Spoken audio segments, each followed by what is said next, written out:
Bom dia. Então, a ideia de hoje é revisar alguns dos conceitos que foram introduzidos nas duas últimas aulas assíncronas e fazer isso enquanto a gente discute alguns exemplos, né? Então, a gente está vendo propriedades de ondas e duas das propriedades envolvidas aqui nesse exemplo são período e frequência. Tá? Então, o exemplo é o seguinte: tem uma pessoa produzindo uma onda sonora. Tá? O desenho aqui é ilustrativo, mas a gente considera que essa é uma onda que se propaga horizontalmente. Né? Então, esses raios que saem aqui, vocês pensam que estão todos na mesma linha. Ou seja, essa inclinação aqui é só ilustrativa, ela não existe no problema. Então, a pessoa emite um pulso, né, um som, e esse som, ele, quando encontra o primeiro degrau, parte dele reflete, volta, parte continua. A parte continua, vai até o segundo degrau, volta, né, e parte continua, vai até o terceiro, e assim por diante. Tá? Então, a ideia é com que frequência a gente ouve esses pulsos chegando aqui. Tá? Então, o primeiro eco, né, ou um certo eco, a gente ouve. Então, o que a gente precisa calcular aqui é quanto tempo vai levar até que a gente ouça o próximo. Tá? Então, não importa o tempo para chegar num degrau, o que a gente sabe é que o próximo eco ele vai levar um tempo a mais, porque o pulso ele precisa percorrer esse degrau e depois voltar. Essa é a distância a mais que o pulso que reflete no segundo degrau anda em comparação com o pulso que reflete no primeiro degrau, e assim por diante.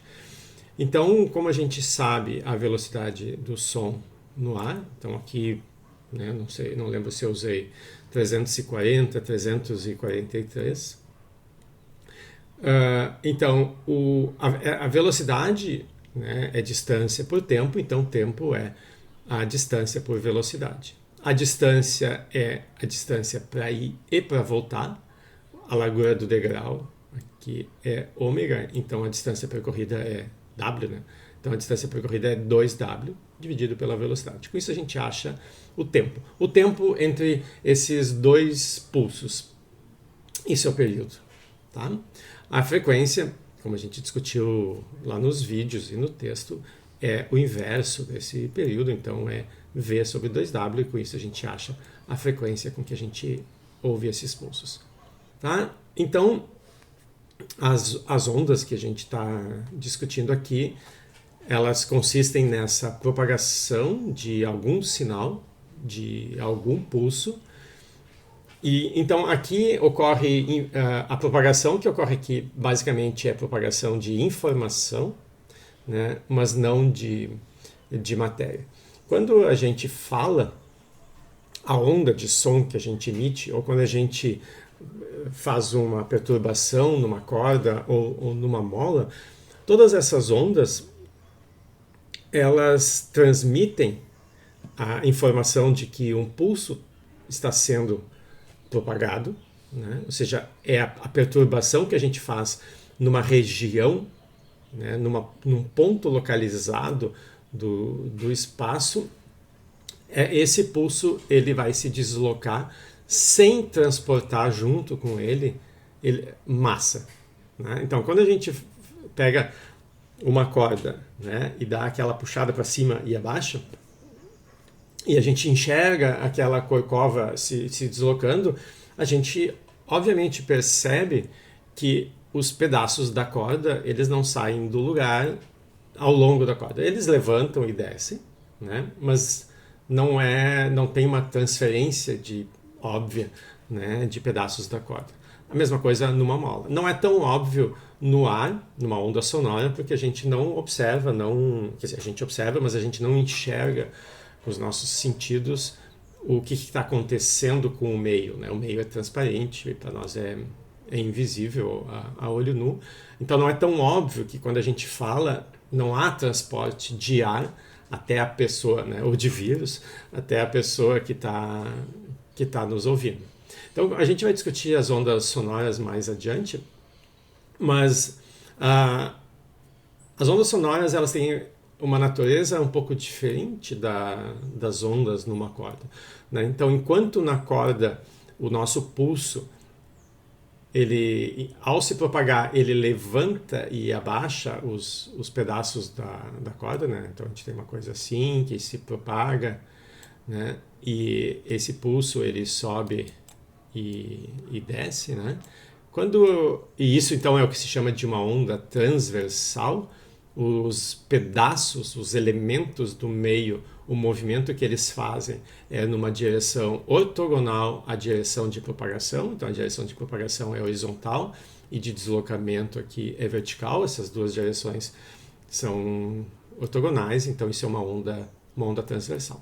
Se eu pego uma mola, eu posso fazer a mesma coisa, posso produzir uma onda transversal nessa mola bem comprida que eu coloco esticada no chão aqui, como se fosse uma cobra, tá?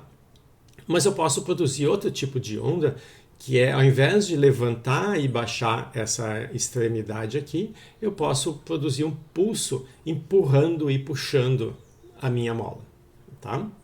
Então, lá no nosso laboratório, que a gente não tem acesso agora, existia pelo menos uma grande mola pendurada, né? Então, que a gente conseguia brincar e observar isso. Mas se eu, então, empurrar para frente e para trás aqui essa ponta da mola, não tem nada que faça com que os pedaços da mola subam e desçam, né? Porque a perturbação que eu fiz foi horizontal. Então, esse pulso que vai se propagar, de novo, ele não vai transportar pedaços da mola, né? Obviamente, mas a propagação que vai ocorrer aqui é da perturbação. Então, essa compressão que é feita aqui, tá? Ela vai comprimir o próximo pedacinho da mola, que vai comprimir o próximo, e vai comprimir o próximo, e assim esse pulso vai se deslocando ao longo da mola. Essa sucessão de compressão e descompressão, né? Então, quando um pedaço da mola se comprime, ele puxa os pedaços que estão em volta, né? Então as regiões em volta sofrem uma descompressão. Então essa sucessão de compressão e descompressão, ela se propaga ao longo da corda, né? E os movimentos do meio aqui, como a gente vai discutir isso mais adiante, vão ser para frente e para trás ao longo da direção de propagação. Então, os movimentos nesse tipo de onda, né, que eu produzi na mola, ou que ocorre na propagação de uma onda sonora, ele ocorre ao longo ou paralelo à direção de propagação. Então, esse é o outro tipo de onda, que são as ondas longitudinais. Claro que vão existir ondas mais complexas que vão envolver os dois tipos de movimento, vai acontecer um pouco de transporte de material, né? Mas isso são aquelas complicações que, para que a gente possa, né, quando tiver um problema prático para ser estudado, a gente vai atacar quando entender bem os fundamentos aqui que correspondem aos casos mais simples. Então aqui a gente vai estudar esses dois tipos de ondas transversais, ondas longitudinais, de forma separada. Tá? Bom, quando a gente, ao invés de emitir um pulso, quando a gente faz uma sequência de pulsos, né? Imaginem aqui que eu acople um oscilador, né, que fica subindo e descendo com uma frequência bem determinada. Essa subida e descida vai produzir pulsos separados, né, de um certo tempo. E essa onda é o que a gente chama de onda harmônica. Então, numa extremidade... pulei aqui um pedaço, depois eu volto aqui. Tá? Então, isso é a onda harmônica. Então, na onda harmônica, eu tenho aqui numa extremidade da corda um objeto fazendo um movimento harmônico simples, um MHS.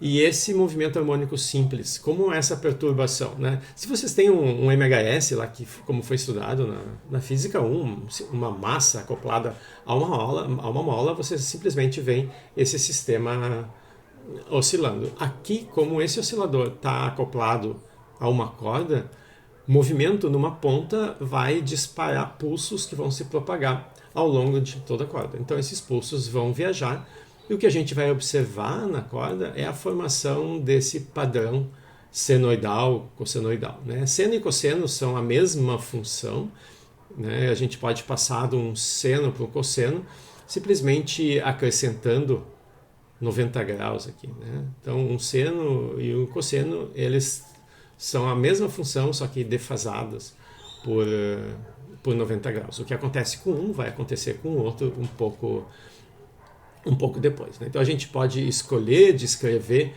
essas funções harmônicas, seja com seno, seja com cosseno. Isso não faz diferença. Eu podia botar cosseno aqui, bastaria ajustar adequadamente essa constante. Mas o ponto importante aqui é que essas ondas aqui, então, elas são ondas que se propagam. O nosso pulso, ele é algo que se propaga, né? Então, voltando aqui. Então, isso é o que a gente chama de onda progressiva. As ondas harmônicas são um exemplo de onda progressiva. Eu posso ter qualquer coisa se deslocando, né? Por exemplo, fazendo referência ao exercício da lista, né, que o Lucas perguntou, né? Lá eu tenho uma situação muito parecida com a essa aqui, né, onde eu tenho um pulso, e esse pulso pode ter o formato que eu quiser, né? Em eletrônica, por exemplo, a gente pode produzir um pulso, uma onda quadrada, a gente pode produzir uma onda triangular. Então, esses pulsos podem ter a forma que a nossa aplicação prática demanda. Então, isso aqui não é problema, tá? Então, como é que a gente descreve uma onda, qualquer onda que se propague? Seja um pulso, como esse aqui do desenho, seja a onda harmônica, que a gente vai voltar daqui a pouco, tá? Então, a ideia é a seguinte: eu tenho um pulso qualquer, que está desenhado aqui, tá? Que eu sei qual é a forma dele. Então, no tempo zero, esse pulso estava aqui, tá? Então, nosso sistema principal aqui é o sistema azulzinho, e nesse sistema XY aqui de referência, o nosso pulso, né, inicialmente, ele é descrito por uma função, qualquer que seja a função. Ah, pode ser aquele seno, pode ser a nossa onda quadrada, a nossa onda triangular, qualquer coisa.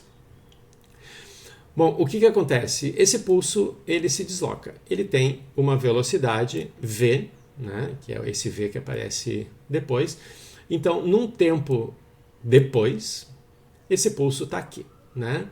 Qual é a distância que ele percorreu? Bom, como passou um tempo t e ele tem velocidade v, a distância entre o pulso no instante futuro e o pulso no instante zero é exatamente v vezes t, tá? Bom, se eu usar um sistema de referência que está amarrado no pulso, né? Como quando a gente está andando de carro, eu posso ter um sistema de referência onde eu estava estacionado, mas aí quando eu saio, como eu estou no carro,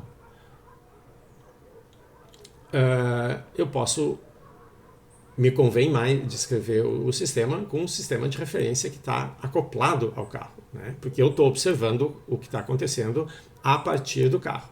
A pessoa que eu deixei lá no ponto de partida vai observar o carro se afastando com velocidade v, mas para mim o carro está parado porque o meu sistema de referência, o sistema vermelho aqui, está em repouso em relação ao carro, tá? Então eu posso descrever o que acontece com o pulso a partir de um outro sistema que eu chamei aqui de x', y', acoplado ao pulso. Tá? Bom, em relação ao sistema vermelho, o pulso está em repouso, nada acontece. Inclusive, a gente supõe que a forma do pulso não se modifica. Tá? Não existe dispersão dessa onda. Ela não vai se abrindo, não vai se comprimindo, nada. Ela mantém exatamente a mesma forma. Então, em relação ao sistema vermelho, ao sistema que está preso aqui no meu pulso, ele mantém a mesma forma. Então, em relação às variáveis com linha, é a mesma função que descreve o pulso. Ou seja, em relação ao sistema linha, o y', o quanto o pulso está afastado aqui da horizontal, vai depender da posição x' aqui, mas a função é a mesma. Tá? E, obviamente, a relação entre os dois sistemas, vocês estudaram lá na Física 1. Né? Então, se eu pego um ponto qualquer, tá? Estou tentando fazer um ponto aqui, esse lapisinho é muito ruim. Tá? Então, no sistema linha, qual é o y'? O y' e o y são iguais, né? Porque o nosso movimento aqui é horizontal. Tá? Então, a variável y nos dois sistemas, ela corresponde. A gente, claro, pode generalizar para um movimento em diagonal aqui, aí eu vou ter velocidade horizontal, velocidade vertical, e eu vou modificar essa equação. Tá? Mas aqui a gente está fazendo a coisa mais simples, não tem necessidade. Então, o nosso movimento é simplesmente horizontal aqui. Mas a variável x, ela se modifica. Tá? Então, a posição desse ponto no sistema linha, o x dele, é essa distância aqui. Tá? E isso aqui é exatamente aqui o x'. Tá? Só que esse mesmo ponto, se eu quiser localizar no sistema azul, a distância que entra é tudo isso aqui. Tá? Então, qualquer ponto no espaço, ele pode ser localizado no sistema linha ou no sistema original, e a localização, a posição desse ponto, né, que vai ser x', y' num e xy no outro, mas é o mesmo ponto, eu posso encontrar uma correspondência entre os dois. Então, parte dessa correspondência é que os y são iguais, mas o x, né, enquanto o x' corresponde a essa distância aqui, isso aqui é o x', né, o x vai corresponder a tudo isso aqui. Tá? Então, isso aqui é a distância do ponto até o zero aqui. E essa distância vai ser o x' mais o vt, que é quanto o eixo andou. Então, um ponto x do sistema azul, o valor da posição x desse ponto aqui, no sistema azul vai ser o valor dessa posição no sistema vermelho, no linha, mais a distância entre os dois eixos. Tá? Então, com isso, a gente pode achar a conexão entre os dois sistemas de coordenadas. Então, se eu venho agora para essa equação e substituo o y' e o x' pelas variáveis originais, né? Como os y são iguais, no lugar do y' eu tenho y, e no lugar do x' eu isolo aqui, né? E eu acho que o x' vai ser x menos vt, que eu estou isolando. Tá? E aí eu substituo o x' aqui. Então, no lugar do x' eu tenho x menos vt. Então, qual é a ideia por trás aqui? A ideia é, eu posso descrever Então, agora esqueçam o sistema vermelho, tá? Tudo vai ser a partir do nosso sistema de referência original. Eu posso descrever o que acontece com o pulso que começou aqui no zero, mas está se deslocando para a direita. Se fosse para a esquerda, era só inverter o sinal do V, né? E a gente chegava numa equação parecida. Tipo, vamos discutir só com a situação indo para a direita. Vocês têm o vídeo e o texto que discute os dois casos. Então, eu posso descrever tudo o que vai acontecer futuramente com o meu pulso, a partir dessa equação aqui, tá? Então, essa é a ideia do exercício 2 da lista, é mostrar que uma função desse tipo aqui, ela de fato descreve um pulso que se desloca para a direita. Deixa eu só olhar aqui se eu... Tá, eu só estou olhando aqui o meu problema 2. Então, lá no problema 2, o nosso pulso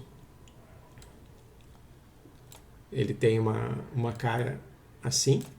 E a gente, como tem aqui os valores, a gente sabe exatamente qual é essa função. Então, essa aqui é a minha função no tempo t igual a 0. Tá? Eu podia fazer isso aqui para qualquer função, não precisa ser esse triângulo.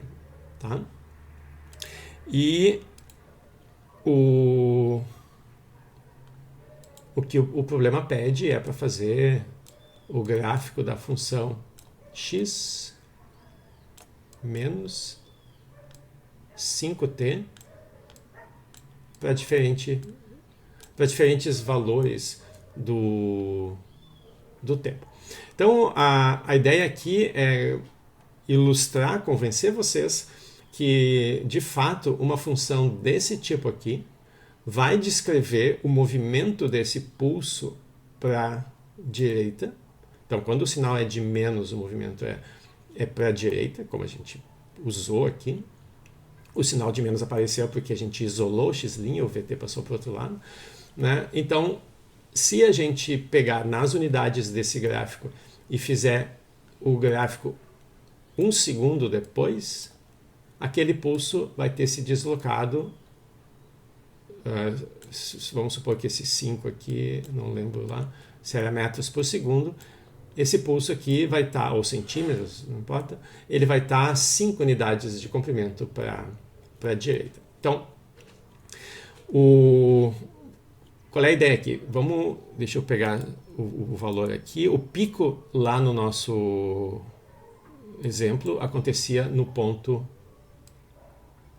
3 aqui. Tá? Então, esse aqui é o 3. Então, onde é que vai estar o pico dessa função aqui? Bom, a gente sabe que a nossa função original, que é essa aqui, ela tem um pico quando o argumento vale 3. Tá? Quando eu tenho f de x, que é o que está no gráfico aqui, que é o tempo 0, né? Isso aqui é 0, o pico está de fato no 3. Mas se a minha função agora é x menos 5, tá? Quando que o argumento aqui vai valer 3? Ele vai valer 3 quando o x for 8, porque 8 menos 5 é 3. Então, 1 segundo depois, o meu pico vai estar lá no 8. Se eu pegar o tempo 2, eu vou ter x menos 10. O x menos 10, quando é que x menos 10 vale 3? Quando x for 13. Então, eu vou desenhar o pico lá no 13. Então, a cada segundo, a gente consegue ver que esse pulso se desloca 5 unidades para a direita. E, de fato, ele está representando um pulso que se desloca para a direita. Tá? Então, quando vocês forem atacar o exemplo 2, é isso que vocês têm que fazer. Vocês têm que fazer o gráfico agora dessa função. Essa função ela é um pouquinho diferente dessa aqui, porque o argumento foi deslocado. Mas o que importa é que vocês têm informação sobre a função para um certo argumento. Tá? Não importa que eu chamei de x aqui. Quando o que está aqui dentro vale 3, a função está no pico. Quando vale 2, está no 0. Quando vale 5, acho que é 5, não lembro. Quando vale 5 aqui está no 0. Quando estiver no 4, vale isso aqui. Tá? Então, para um dado argumento, eu tenho os valores do y, da função. Meu argumento é tudo que está aqui dentro. Então é isso que eu tenho que fazer. Eu tenho que olhar, esse é o argumento e colocar esse argumento nos pontos que eu conheço. Quando ele está nesse ponto, quando ele está nesse ponto, quando ele está nesse ponto. Né? A gente usou esse ponto aqui, que é o argumento vale 3. Então a gente se pergunta, quando que x menos 5 vale 3? Quando que x menos 10 vale 3? Quando que x menos 15 vale 3? E se a gente fizer então um gráfico da função com x menos 5 ou x menos 10, a gente vai ver um pulso andando para a direita. Num dos vídeos a gente fez exatamente isso. Tá? Se vocês olharem o material, o PDF, eu faço um exemplo com um pulso retangular. É um pulso assim que se desloca para a direita.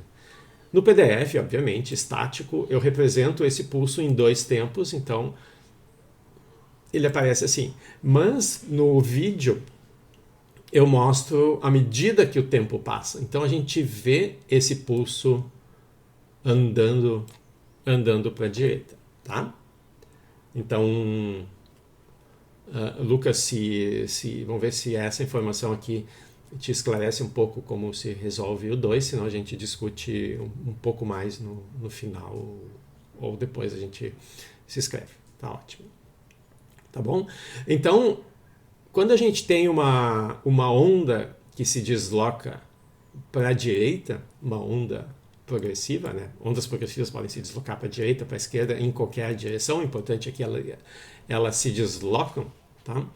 E as ondas progressivas que a gente está considerando aqui são aquelas ondas sem dispersão, elas conservam a sua forma.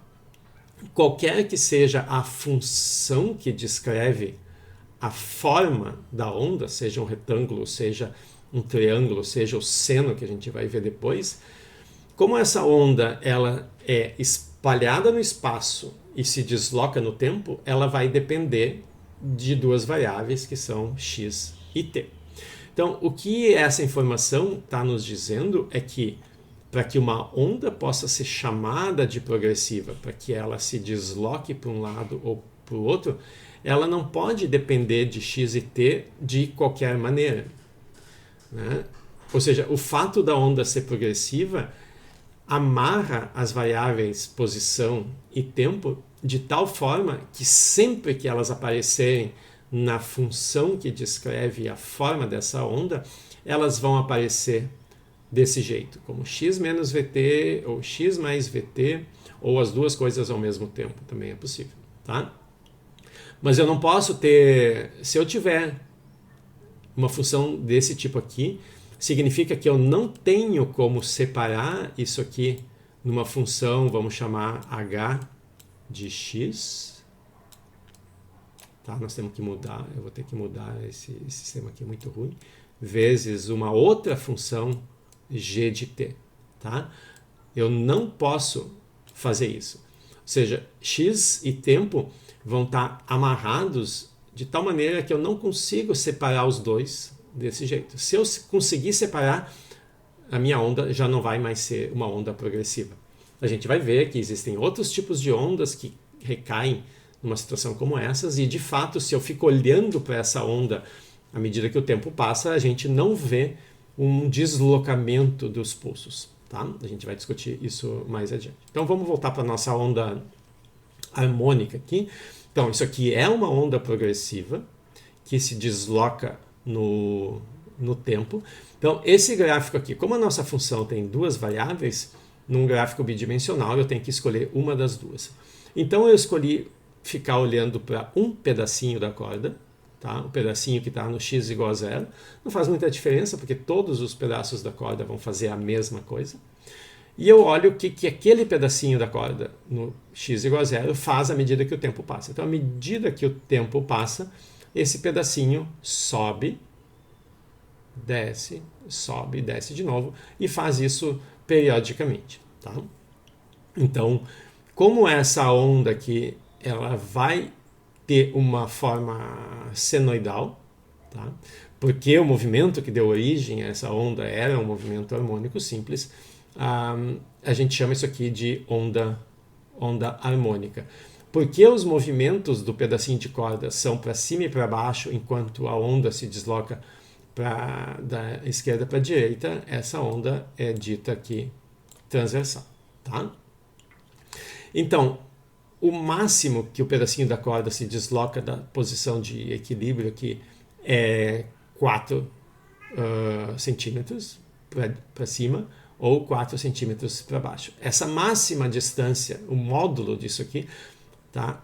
Claro que a diferença entre o mínimo e o máximo vai ser de 8 centímetros, mas em relação à posição de equilíbrio, o zero aqui, o deslocamento é 4 para um lado ou 4 para o outro. Esse deslocamento em relação à posição de equilíbrio é o que a gente chama de amplitude e vale y0. Então o que a gente quer aqui nesse exemplo é completar a forma geral de uma onda harmônica, então determinar todas as constantes que aparecem aqui. Tem uma gata aqui. Ou seja, eu tenho que determinar o y0, o k, o w e o φ. Tá? Então, a amplitude é 4, já aparece aqui. Um comentário que é importante fazer aqui é o seguinte. Então, a gente viu que as funções progressivas elas dependem de x e t naquela forma, né, x menos vt. Só que quando eu boto esse argumento dentro de uma função tipo seno, o argumento de um seno é uma quantidade adimensional. E se a gente olha x menos vt, esses dois elementos aqui, obviamente, eles têm que ter a mesma unidade. Então, né, x tem dimensão de comprimento, velocidade tem dimensão de comprimento por tempo. Quando eu multiplico por tempo, vt tem dimensão de comprimento, né? Vt é uma distância. Tá? Então eu tenho uma distância, todo o argumento aqui dessa função é uma distância. A gente discutiu então, está lá no texto, quando eu for colocar isso aqui dentro do meu seno, como isso aqui tem dimensão, unidades de comprimento, para que a variável, o argumento do meu seno seja adimensional, eu multiplico isso aqui por uma constante que vai ter unidade do inverso do comprimento. Porque então isso aqui vai ser 1 sobre centímetro, por exemplo, isso aqui vai ser centímetro, o resultado é adimensional. Tá? E a gente viu que, então, introduzindo essa constante aqui, que a gente chama de número de onda, a equação acaba podendo ser escrita como kx menos ômega t. Então, k vezes o ômega é o v que aparecia antes. E para permitir que a origem do nosso tempo pudesse ser colocada, ou da posição, em qualquer local ou tempo, a gente adiciona uma constante de fase. Ou seja, se a minha função não fosse essa, mas eu colocasse o zero do tempo, vamos botar aqui, por exemplo, tá? É a mesma onda, eu só comecei a marcar o tempo um pouquinho depois. Só que na origem aqui a posição era 0 e aqui na origem a posição é 4. Mas a forma da função é a mesma, né? Então, se vocês imaginam que essa onda é feita de arame, eu posso colocar esse arame para frente e para trás sem deformar ele vai continuar se encaixando na minha onda. Então, como é que a gente faz esse deslocamento para frente e para trás? Matematicamente, a gente soma ou subtrai uma constante, né? Por exemplo, posso somar ou subtrair 90 graus aqui. E isso, então, se faz com que o meu arame se reajuste aqui à onda se eu fizer uma mudança de sistema de referência. Então, essa constante aqui é uma das quantidades que a gente também quer determinar. Então, a gente já determinou a amplitude, ou já discutiu aqui a amplitude. Então, esse y0 é o 4 que está aqui. Tá? Falta ainda as outras constantes. O período, né? Então, o período ele é definido como o tempo que leva para que um elemento da corda se encontre na mesma situação, tá? Então, se eu olho aqui esse elemento, quando ele está no máximo, e quando ele está no máximo,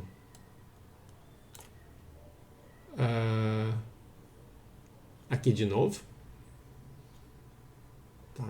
Então vocês veem que o tempo que passou, aqui é 2,5, aqui é 12,5, é 10 segundos, né? Eu poderia pegar esse ponto aqui e esse ponto aqui, é 10 segundos, tá? Então o período é 10 segundos, então com isso a gente pode achar a frequência angular aqui, que é 2π sobre t, 2π sobre 10, é π sobre 5. Então aqui no lugar do ômega, a gente tem o π sobre 5. Aqui, na verdade, a forma mais geral da onda seria colocar um mais ou menos, né? Então, esse termo, onde está o t, era esse menos vt aqui, mas se a onda estiver indo para o outro lado, é mais vt. Então, da maneira mais geral, eu poderia escrever x mais ou menos vt, né? Então, aqui, uma das coisas que eu preciso determinar é esse sinal. Como o problema me diz que a onda se desloca para x positivos, né, para a direita, então a gente sabe que o sinal é menos. Tem que cuidar disso, tá? Se o movimento é para a direita, o sinal é menos. Então isso aqui também determina esse menos aqui. Eu vou deixar o mais aqui, a forma mais geral. Notem o seguinte, eu tenho que tomar cuidado, porque se eu pegar o zero aqui e o próximo zero, isso aqui não é um período, né? Embora o elemento da corda tenha voltado à sua posição na origem, no x igual a zero, a situação desses dois momentos não é a mesma. Enquanto no tempo zero, o pedacinho da corda que está no zero, ele está se deslocando para cima, a velocidade na vertical aqui é positiva, aqui ele está se deslocando para baixo, tá? Então não é exatamente a mesma situação. Quando é que essa situação se repete aqui, tá? Então aqui eu tenho esse e esse, são duas situações onde o elemento está na origem com velocidade para cima, tá? Então é isso que define um período, como no pêndulo, né? O pêndulo ele vai passar pela parte de baixo, indo, por exemplo, para a direita, depois ele volta, passou de novo pela parte de baixo, mas ele não completou um período, isso é meio período. Ele sobe e quando passa de novo pelo mesmo lugar, indo para o mesmo lado, é que a gente tem um período. Vocês devem ter discutido isso lá na Física 1. Tá?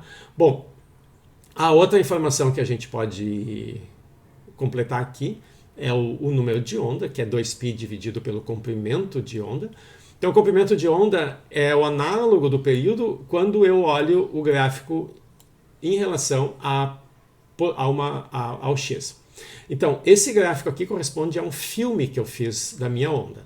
Eu apontei a minha câmera para um pedacinho que está num x específico e filmei esse pedacinho subir e descer à medida que o tempo passa.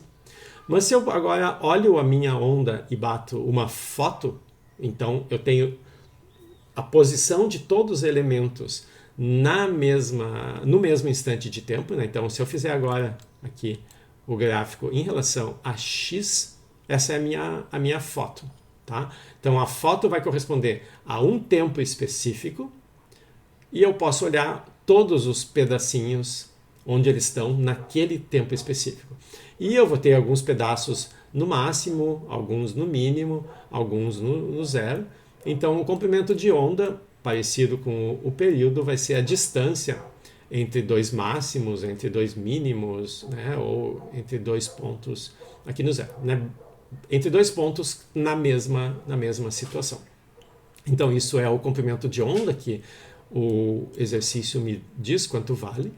Então, a relação entre o número de onda e o lambda é essa aqui, 2π sobre lambda, coloco o lambda 20 aqui e acho então que o K é π sobre 10.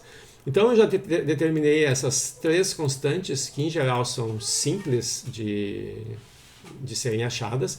Aqui é um pouquinho mais sutil, essa constante aqui. Bom, só para lembrar vocês os nomes, tudo que aparece dentro do argumento aqui do seno a gente chama de fase. Essa aqui é a fase da minha onda. E dentro dessa fase, que é composta desses 3 elementos aqui, essa constante a gente chama constante de fase. Então, o que nos falta determinar aqui é a constante de fase. Então, qual é a informação que eu posso usar aqui? Eu consigo, olhando esse gráfico, me livrar do x, porque esse gráfico aqui foi feito para o elemento x igual a 0. Tá? Então, se eu coloco x igual a 0 aqui na minha função, o que eu tenho? Né? O y de... Eu devia ter escrito isso antes. De 0 e t vai ser 4. O seno. O x é 0, então esse pedaço aqui desaparece. Menos π t dividido, isso aqui é um t, 5, mais a constante que eu ainda não sei quanto é que vale, mais φ. Tá? Essa é a função que está nesse gráfico aqui.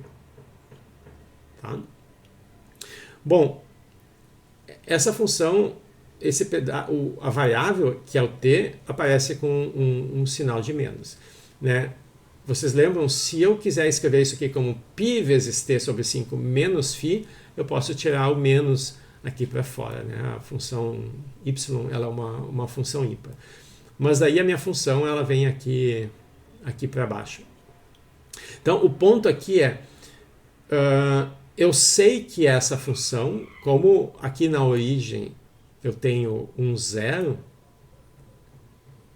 né? Eu sei que quando eu botar t igual a 0, né, eu vou ter 4, vou escrever aqui, 4 seno de φ é 0. Tá? Então, primeiro eu botei x igual a 0, essa aqui é toda a função, que ainda tem a variável t, mas nesse ponto específico, que é quando t é igual a 0, desaparece isso aqui e fica o seno de φ. Então, esse ponto aqui eu posso usar para determinar quanto é que vale φ. Né? Esse 4 aqui passa para lá, ele desaparece. Então, eu preciso resolver a equação seno de φ igual a 0. Bom, eu poderia simplesmente dizer φ igual a 0. Né? Mas aí, se vocês fizerem o gráfico do 4 seno de menos πt sobre 5, ele vai ser assim. E não é o nosso gráfico, então o φ não pode ser 0. Tá? Então, o que a gente vê, a gente pode testar a outra possibilidade. A outra possibilidade é o φ igual a π, porque quando o ângulo é π, o seno de novo é 0. Tá? Então, de fato, se a gente colocar π aqui e fizer o gráfico, a gente acha exatamente isso. Tá? Então, essa é uma maneira por inspeção de verificar quanto é que é o valor aqui. Então, tomem cuidado. Toda vez que tiver que determinar a constante de fase, normalmente vai ter mais de uma possibilidade. Tá? Então, a gente tem que tomar cuidado. Então, matematicamente, a gente pode obter essa condição olhando para a derivada, para a inclinação do gráfico aqui no origem. Né? Então, a diferença entre essas duas funções aqui é que essa aqui, a derivada é positiva, e essa aqui, a derivada, a inclinação, é negativa na origem.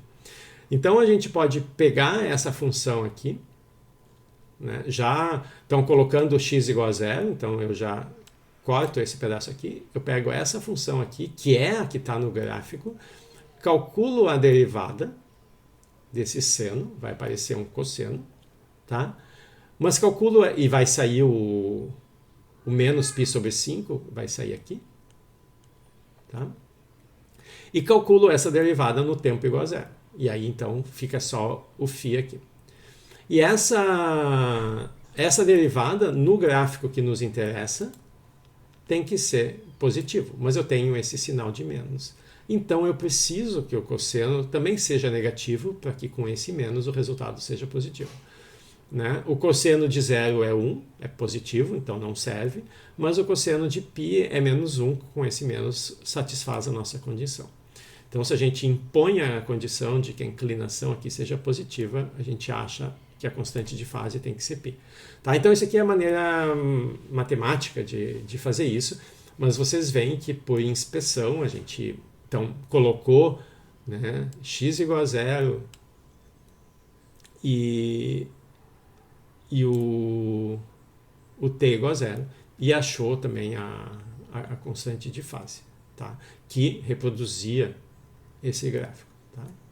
Mas é melhor sempre poder entender o argumento matemático aqui. Tá? Então, isso aqui nos mostra o tipo de onda mais importante que a gente tem, que é a onda harmônica, tá?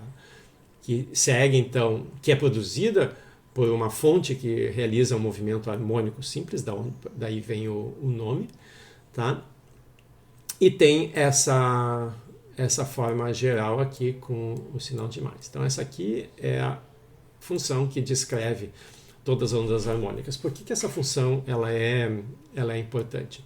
Ela é importante porque eu posso combinar diferentes ondas harmônicas, mas com amplitudes e frequências diferentes, e se eu somar um número suficiente dessas ondas, vocês podem obter qualquer onda. Tá? Então, se vocês tiverem uma onda que seja uma onda quadrada, uma onda assim, se vocês souberem quais são as amplitudes e as frequências adequadas, vocês podem somar não precisa ser nem muitas, umas 10 ondas harmônicas aqui, que vocês já vão chegar bem pertinho, só vai ter uma diferença nos cantinhos aqui. Quanto mais ondas adequadas vocês somam, mais próximo dessa onda quadrada vocês chegam. Então, isso para dizer que qualquer onda periódica, tá, ou até nem tão periódica, ela pode ser obtida como uma superposição, a gente vai discutir isso mais adiante, tá? Quando a gente for discutir o que acontece quando eu tenho mais de uma onda competindo pelo mesmo meio. O que acontece quando eu tenho duas ondas querendo ocupar o mesmo lugar no espaço? Porque cada onda, ela diz para o pedacinho da corda o que ele tem que fazer. Essa aqui diz agora, né, essa onda está se deslocando aqui para a direita, esse pedacinho ele vai subir. Mas se eu tiver mais de uma onda na mesma corda, essa outra onda pode dizer o contrário, diz, não, agora tu desce. O que o pedacinho faz? Ele tem que obedecer todas ao mesmo tempo. Tá? Então, eu preciso superpor essas ondas. Como é que essa superposição vai ocorrer? Então, a gente vai ver. Então, a importância dessas ondas harmônicas é que, se a gente fizer a superposição adequada, a gente pode descrever ondas cujas formas não são simples senos ou cossenos. Então, se vocês têm matemática aplicada no currículo de vocês, vocês vão estudar isso lá nas séries de Fourier. Tá? Mas aqui para nós o que é suficiente é entender que isso existe, que isso pode ser feito, e portanto é super importante entender o que uma única onda harmônica faz, porque depois, quando eu tiver que entender o que muitas ondas harmônicas fazem, né, eu já tenho os fundamentos. Então aqui nesse curso o que a gente vai fazer é ver no máximo a superposição de duas dessas ondas, tá?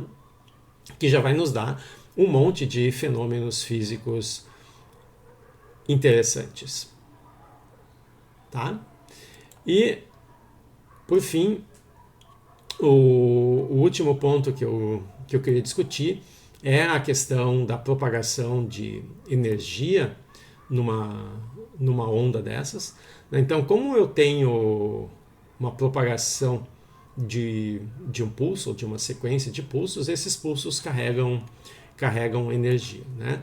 Quanta energia vai ser transportada ao longo do meu meio num certo intervalo de tempo vai nos dar, então, a potência com que essa onda transfere transfere energia. Então, uma coisa que é importante ressaltar aqui é, mais adiante a gente vai discutir ondas sonoras, né? Como é que funciona o deslocamento, a propagação de uma onda sonora no espaço?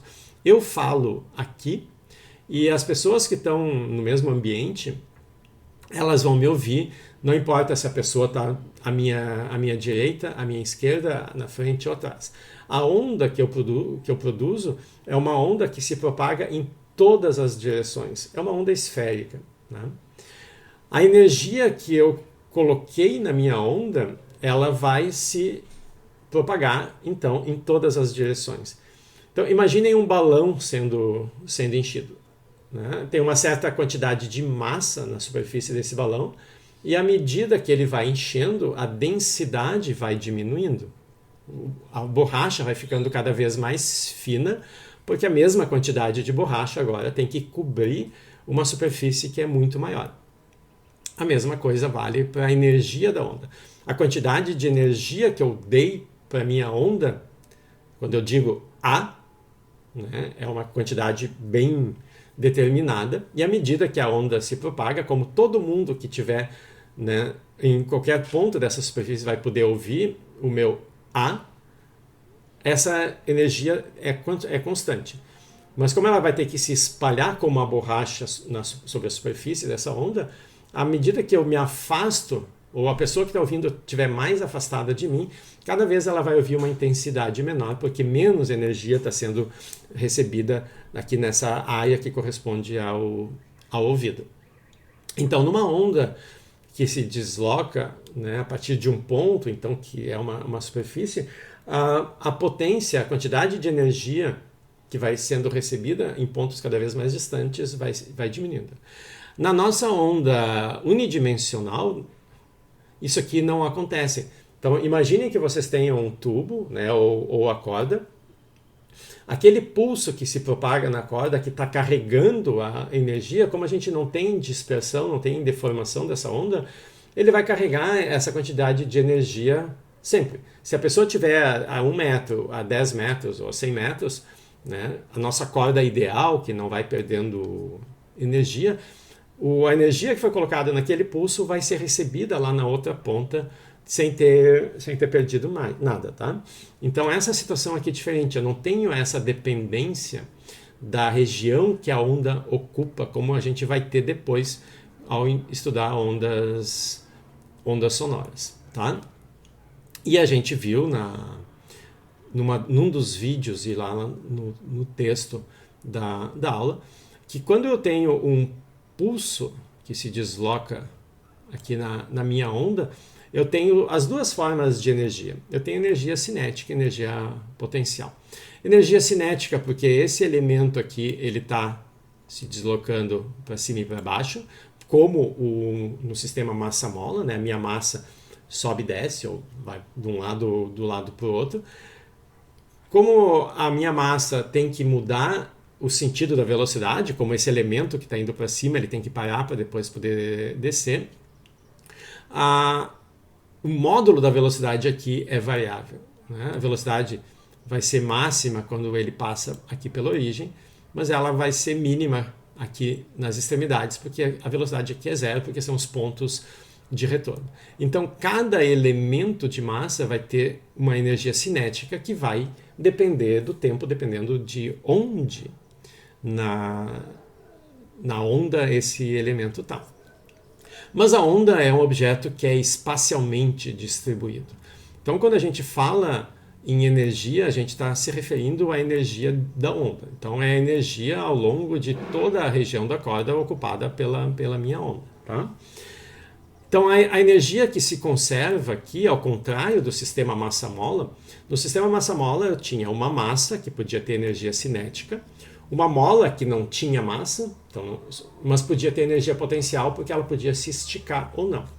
Então, a conservação de energia lá no sistema massa-mola, a energia cinética da massa e a energia potencial da mola, essa é a energia que se conservava. Eu podia tirar a energia cinética e passar para a potencial da mola. E essa energia total é constante. Aqui a energia que é constante é a energia total da onda. Então eu não tenho nenhuma necessidade de conservar a energia num pedacinho da corda, né? É a soma de toda a energia aqui que se conserva. Então, num elemento de corda, a energia daquele elemento pode variar, porque ele está trocando energia com os pedaços à sua esquerda e à sua direita. E de fato, a gente vê, né, se a gente analisa agora a energia potencial, bom, primeiro, por que tem energia potencial? Bom, primeiro porque a corda na sua posição de repouso era assim, ela tinha um certo comprimento. Se a minha onda agora estiver passando por essa corda, nesse momento aqui que eu fiz essa foto, o comprimento da minha onda é maior do que o L original. Então, isso só pode acontecer se a minha corda for elástica, por isso que para uma onda se propagar eu preciso de um meio elástico. Se essa corda fosse tão rígida que não se deformasse, a onda não se propagaria, tá? Pelo menos não a onda transversal. Eu até posso ter uma onda transversal passando por uma barra de aço, mas aí quem vai se deslocar são as moléculas, os átomos presos ali, eles vão andar para frente e para trás, como numa onda sonora normal no ar, e vai ter propagação, mas é outro tipo de onda, né? Nessa onda transversal aqui, eu preciso que a minha corda se estique para se encaixar no formato da onda. Bom, quando ela se estica, vocês veem que se eu pegar um elemento bem pequenininho de massa aqui, e um aqui, lá no PDF tem um desenho melhorzinho, tá? Um elemento com a mesma... Então, essa largura aqui e essa largura aqui são iguais. Aqui, vocês veem que o meu pedacinho da corda está muito mais esticado do que está aqui. Aqui, ele tem praticamente o comprimento que ele tem aqui, porque aqui é horizontal, né? Então, aqui o meu elemento de corda não está esticado, e aqui está. Então, as ondas têm essa situação bem diferente do sistema massa-mola, porque aqui que corresponde ao mínimo da energia cinética, porque está parado, também corresponde ao mínimo da energia potencial elástica, porque não está esticado.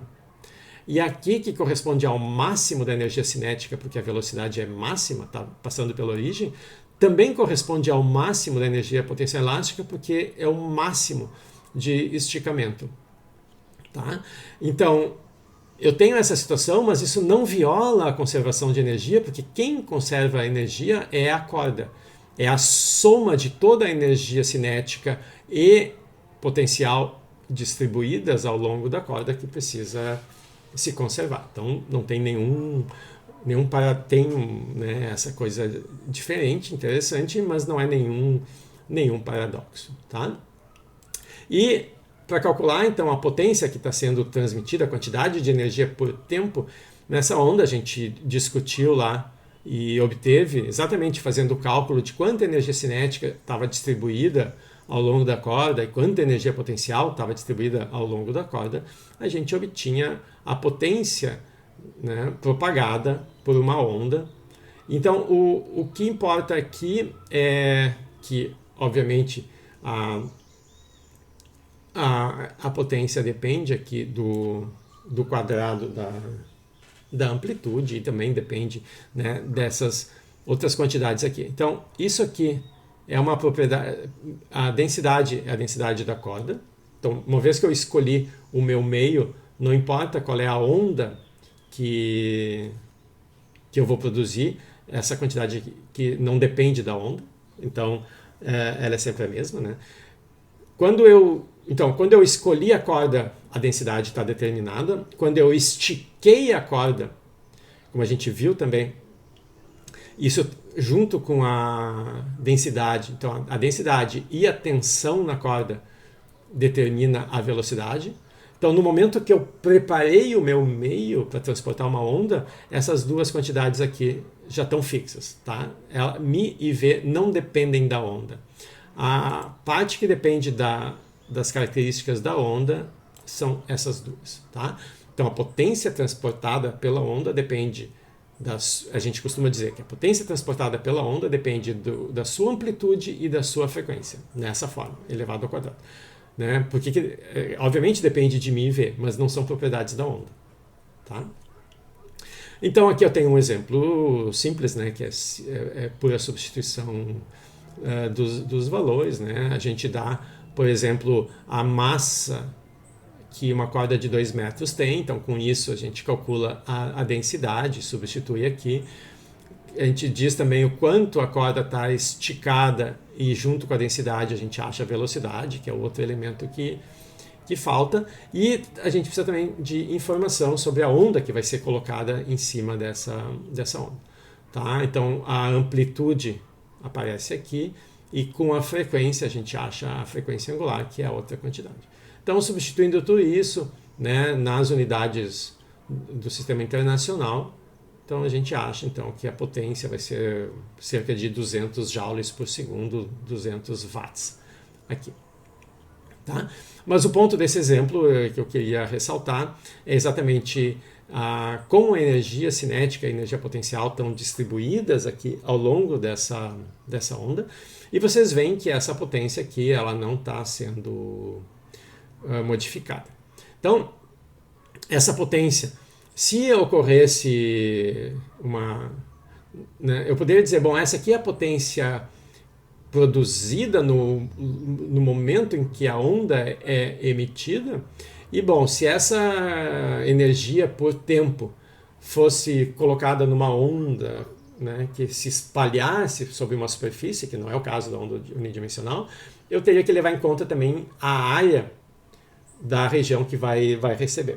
Tá? Então eu teria que pegar essa energia e dividir pela área final lá para calcular a potência percebida. Mas isso aqui vai ser discutido mais adiante quando a gente for ver ondas sonoras.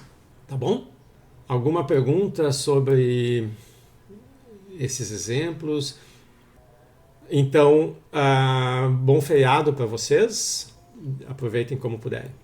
Tchau, gente!